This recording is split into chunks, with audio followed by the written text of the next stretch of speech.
the Sahara Desert. It is the largest hot desert in the world. The Sahara is blooming with life. NASA has released satellite images. They capture the desert's green shift with plant life popping up everywhere.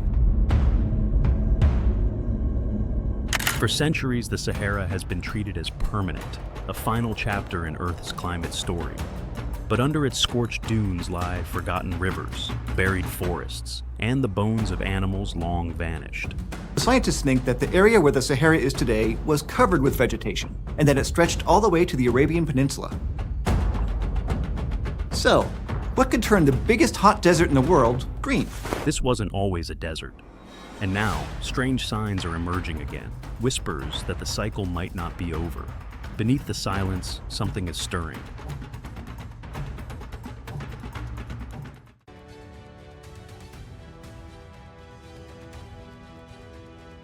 When the desert breathed. There was a time when the Sahara didn't choke in dust storms or shimmer with heat mirages. Instead, it pulsed with life. What's now an ocean of sand was once a patchwork of grasslands, wetlands, and freshwater lakes. In satellite imagery and ancient rock carvings, we find hints of that lost world. Hippos wallowing, fish darting through rivers, giraffes grazing beneath trees.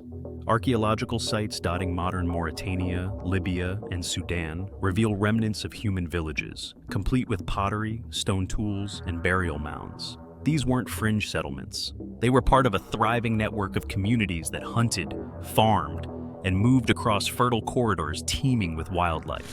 Paleobotanical studies suggest stretches of green that rivaled today's East African savannas.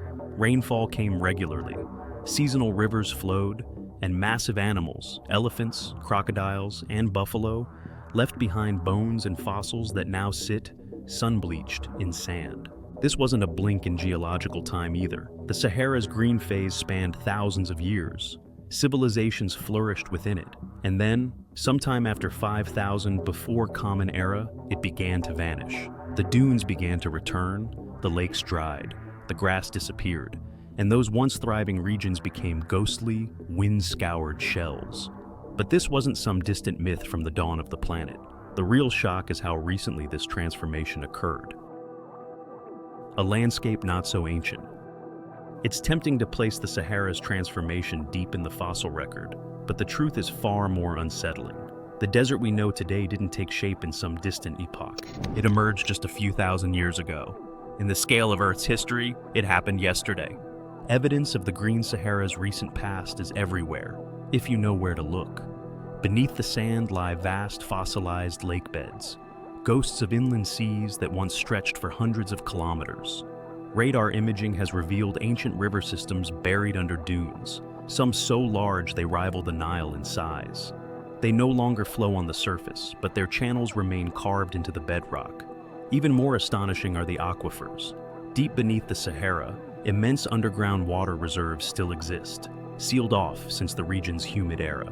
These prehistoric reservoirs, like the Nubian sandstone aquifer system, supply water to modern cities in Egypt, Libya, and Chad. Millions depend on these buried remnants of the last green Sahara. Pollen records extracted from sediment cores tell the same story.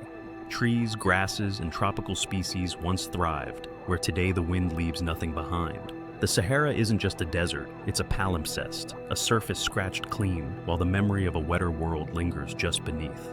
So, what ended it? The climate's hidden clockwork. The Sahara doesn't change on a whim. Its vast shifts from green to gold are orchestrated by forces far beyond its horizon. The real driver of its cycles lies in the slow, precise machinery of Earth's climate system, operating on timescales we rarely consider, yet capable of reshaping entire continents. Every 20,000 years or so, Earth's orbital tilt and wobble, known as Milankovitch cycles, subtly alter how sunlight strikes different regions of the planet. When these align to intensify northern hemisphere summer sunlight, it strengthens the West African monsoon, drawing moist air deep into the continent. That's when the Sahara breathes. Rains fall, rivers surge, and life returns. But the desert doesn't just follow the sun. It's also shaped by ocean temperatures, shifting jet streams, and the fine balance of dust in the air. When vegetation grows, it traps moisture and darkens the ground, which warms more easily and encourages more rain. But when plants disappear, the exposed soil reflects sunlight, cools the land, and weakens the monsoon. It's an elegant, high-stakes balancing act. Slight variations in orbital cycles or ocean heat can swing the system one way or the other. And yet, for all its complexity, the common assumption has always been this, that these shifts are slow, predictable, and gentle. That assumption is dangerously wrong. The moment everything flipped. For years, scientists assumed the Sahara's transition from green to barren unfolded slowly, a drawn-out decline driven by gradual shifts in orbit and climate. But fresh evidence shattered that view. The end didn't crawl, it fell. Sediment cores drilled from ancient lake beds across the Sahara reveal a sharp, unmistakable break in climate conditions. Vegetation didn't vanish over millennia, it collapsed within centuries. Some regions flipped from savanna to sand in just a few decades. The land passed a tipping point, and the system unraveled. What triggered it? A cascade of feedback loops. As plants died off, whether from drying trends or human disturbance, the exposed ground reflected more sunlight, cooling the surface and weakening the monsoon. Less rain meant more vegetation loss. Dust storms increased, scattering reflective particles into the atmosphere, which further suppressed rainfall. The Sahara had entered a runaway spiral. This wasn't a gentle nudge from orbital cycles. It was a switch, a brutal climatic pivot once hidden in the data. A massive region, nearly the size of the United States, flipped ecosystems almost overnight in geologic terms. And now, with human-driven climate shifts intensifying and global systems destabilizing, the question resurfaces with new urgency. If the Sahara flipped once, fast and violently, what happens if we push it again? When humans tip balance.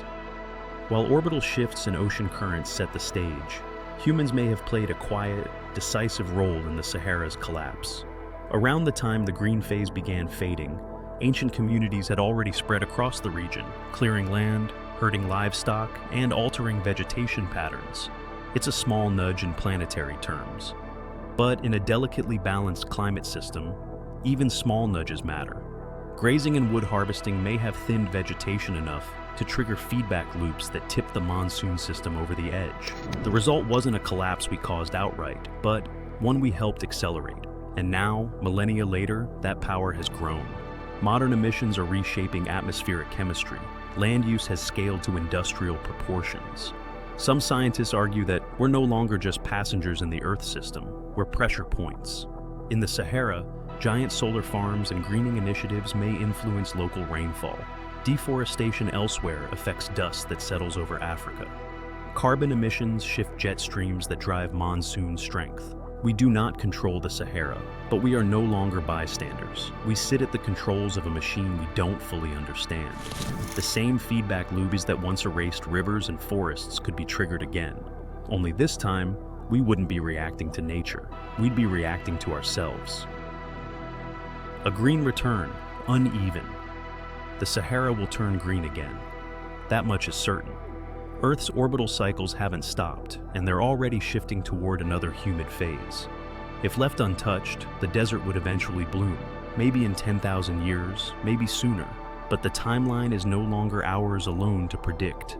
Human influence has entered the equation. Some researchers now suggest that climate change, for all its chaos, might accelerate localized greening. Warming oceans, altered monsoons, or even vast renewable energy installations, like solar and wind farms, can subtly reshape atmospheric circulation. These aren't wild theories. Simulations show that covering parts of the Sahara in solar panels could reduce surface reflectivity, heat the ground, and trigger feedback loops that draw in moisture. But this isn't a guaranteed rebirth. What's more likely is fragmentation. Patches of returning greenery broken by long stretches of sterile sand. The system may not flip evenly. Instead, it may flicker. Rains here, droughts there, progress undone by instability. We might witness scattered oases forming where there were none, while old dry riverbeds pulse back to life sporadically. But in such a volatile transition, ecological balance becomes fragile. What returns may not be the paradise once lost, but a mosaic of gain and loss, recovery and risk. And still, the change inches forward. Warnings written in sand. The Sahara isn't just a landscape, it's a signal. It reminds us that even the most stable-seeming environments can turn volatile under the right conditions. A lush expanse once stretched across this region, supporting humans and animals alike, until something nudged the balance too far. Now, scientists are watching the desert again. The signs are subtle: shifting rainfall bands, changing vegetation at its edges, rising interest in geoengineering projects that could alter albedo and airflows. But the question isn't whether the Sahara can change again, it's whether we'll recognize the transformation before it's complete. The last time this desert flipped, it didn't ask permission. Feedback loops cascaded silently until the land itself was unrecognizable. This time, with global systems under stress and atmospheric shifts already underway, the thresholds may be closer than we think. And the Sahara is not alone. From melting permafrost to dying coral reefs, tipping points echo across the planet. The desert's history is more than a regional story. It's a case study in how fast, how profoundly, and how irreversibly things can change. Some warnings are carved in data, others are written in dust. But in the Sahara, the past has left its message clearly. Ecosystems are not guaranteed, and the next shift may have already begun. The Sahara has changed before, and it may be changing again. But if history is resurfacing, we won't see it all at once. We'll see it in fragments, shifting winds, unexpected rains, signs buried in dust. Subscribe to follow these turning points as they unfold. Stay curious, stay watching.